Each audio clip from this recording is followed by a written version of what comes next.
Okay, I just got done with my one audiobook that I listened to, but now we're going to go over another one. Now, before I say anything, because I know people are going to be like, oh my god, the title. I do not let politics dictate what I read. I read the full Bernie Sanders book when it originally came out, even though it was fucking awful in my opinion. But even then, I was more of a Democrat than what I am more now, a conservative.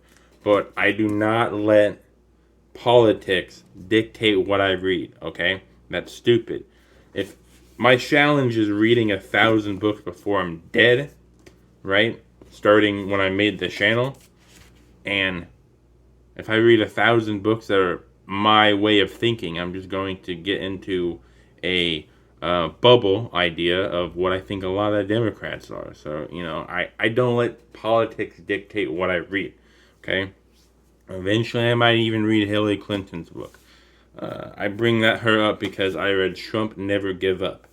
I like this book because, well, I like the president, but what I like the most about the book is you just get a different sense of right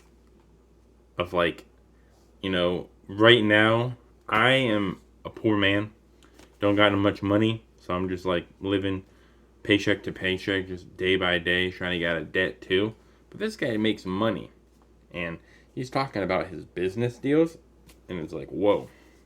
One of the ones that caught out to me was he went to Scotland to build a golf course, and he had to do a huge grimoire, like I mean piles like this big of piles and piles of stacks of paper to prove that his golf course will bring in money, it won't affect wildlife, and it will improve wildlife.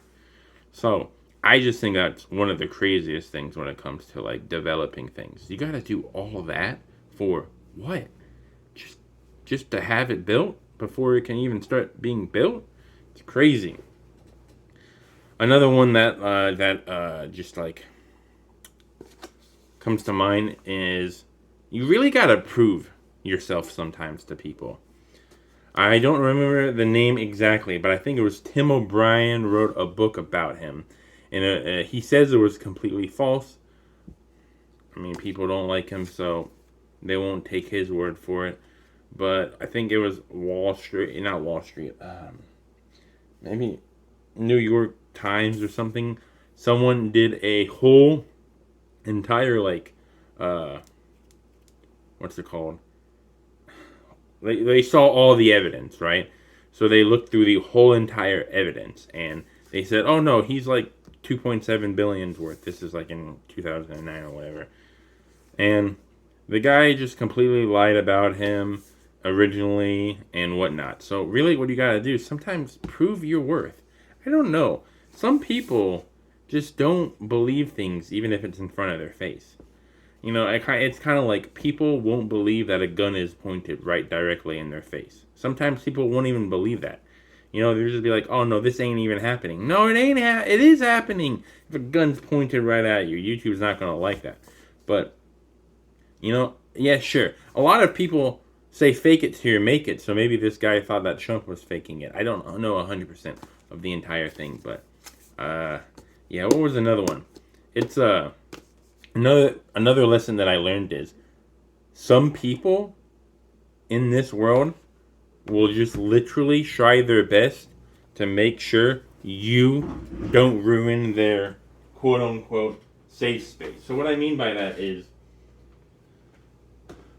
Trump bought this one residential area and he wanted to make a motel or a hotel for it.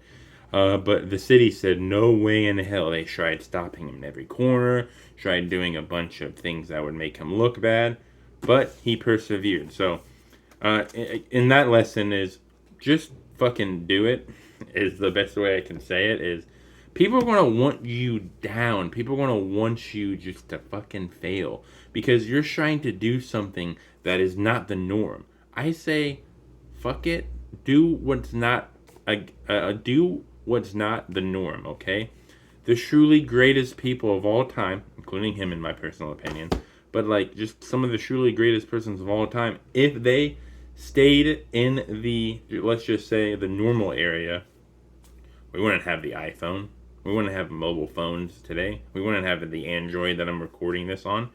Steve Jobs, well, at least when it comes to the iPhone, he had to do something freaking weird, out against the normal. So if anybody is trying to knock you down, trying to do what you want, tell them to go fuck themselves. I don't know why I censored myself on that one, but go against the grain. Be different. That's all I'm saying.